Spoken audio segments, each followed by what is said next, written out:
today's show lines completely up with that because our beautiful guest and my friend Nancy Conwell has taken so much of her teaching and related it back to our Hebraic roots. So you're going to love what she brings today. Nancy, thank you. Thank you for being here, darling. Thank you. So you are, you've been married to Dawn for 44 years. You are a mother of 4, a nana of 5, and then you are a spiritual mother to so many, Nancy. You have such a mama's heart. And you also have dozens and dozens of fur babies on the farm, ducks and cows. Yep, critters, chickens. I love coming to Shiloh Farms. And you know, Nancy and her husband have a ministry, a place of peace, and a house of prayer where they welcome men and women of God, missionaries, evangelists to come for just refuge and shalom. And they've just dedicated their whole property to the glory of God. My son got married there. We dedicated my grandbaby there. So thank you for saying yes to the Lord in so many areas. Yes, we want a place of refuge where people can find rest. Well, you have provided it, and many have been recipients, and great shall be your reward. Yeah. Okay, so today we're going to talk about this incredible book that you have created, curriculum, and it's not just a storybook for children, but it's a parent's guide for the moms or homeschooling teachers. And then you also have an incredible book with activities and exercises and resources and notes. I mean, it is packed.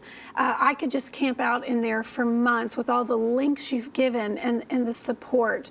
So I want us to share today, and I want you to just say how God told you to do this, the vision for it, and then how others can get this and then incorporate it in their family devotions or in their school devotions.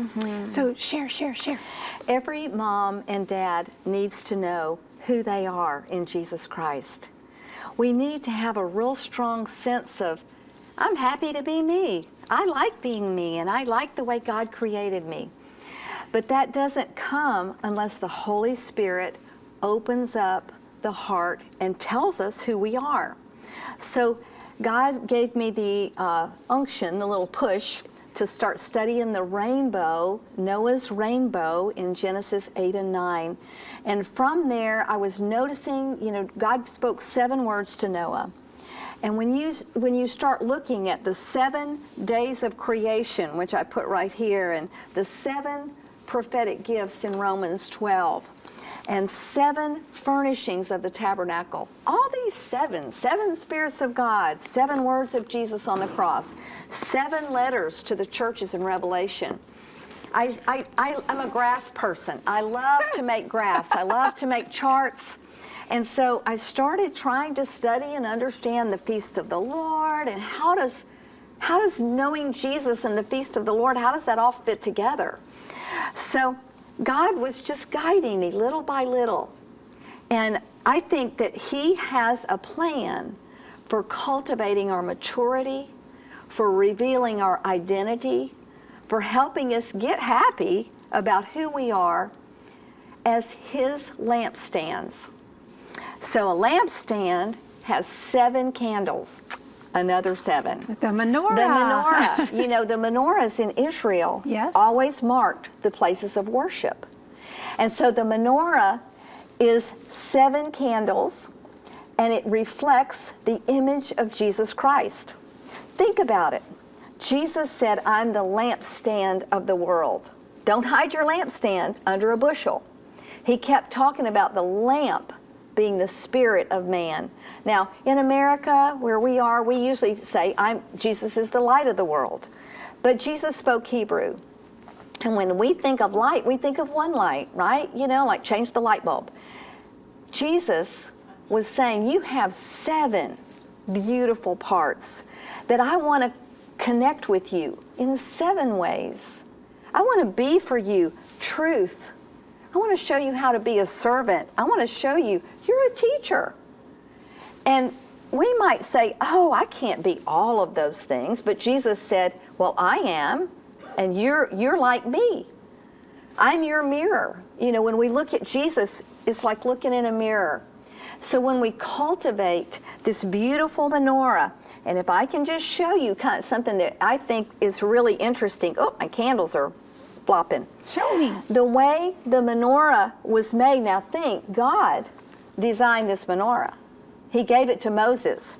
So when God was teaching Moses about the 7 portions of the Spirit, which he knew we would unravel later, but the menorah, candle 1 connected with candle 7, that is prophet connected with servant, with mercy. Prophet and mercy. Have you ever heard of speaking the truth in love? Yeah, that connects the prophet and the mercy. Yep, and here's day 2 connected with day 6. This is servant connected with ruler.